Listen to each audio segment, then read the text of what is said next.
ते बात दुई चार दिन प्यार से लागता मन अब भरल तोरी यार से रे सुन कर सुन पहले ते बात दुई चार दिन प्यार से लागता मन अब भरल तोरी यार से इहे चाल तोर हमके ना पसंद बा सुन रे छिहत्तरी तोरो सुन रे छिहत्तरी तोरो 76 वाला नंबर काहे बंद बा सुन रे छिहत्तरी तोर 76 वाला नंबर काहे बंद बा सुन रे छिहत्तरी तोर 76 वाला नंबर काहे बंद बा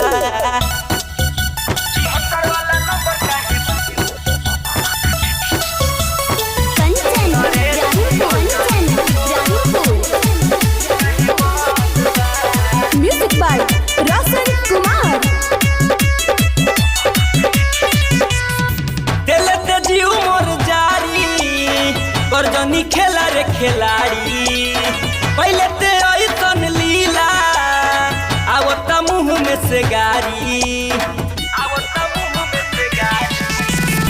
तेले ते जीव मोर जारी करजनी खेला रे खिलाड़ी पहले ते ऐसन लीला आवता मुँह में से गारी कौना बतिया के तोरा रे घमंड बा सुन रे छिहत्तरी तोरो सुन रे छिहत्तरी तोरो 76 वाला नंबर काहे बंद बा सुन रे छिहत्तरी तोर 76 वाला नंबर काहे बंद बा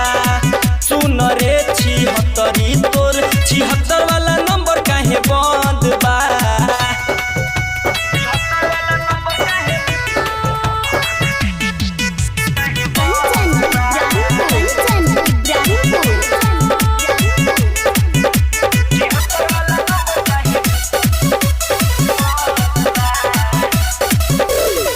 यूज ते गोल्डन के कइले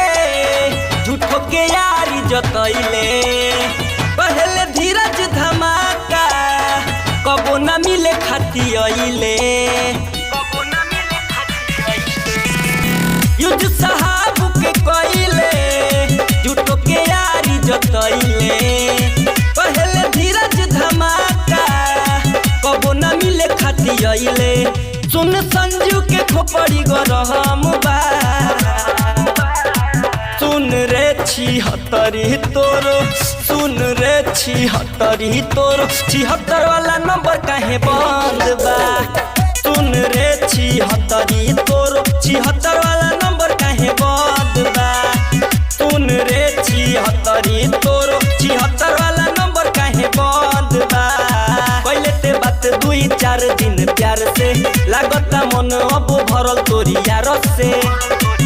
इहे चाल तोर हमके ना पसंद बा सुन रे छिहत्तरी तोरो सुन रे छिहत्तरी तोरो 76 वाला नंबर काहे बंद बा सुन रे छिहत्तरी तोर 76 वाला नंबर काहे बंद बा सुन रे छिहत्तरी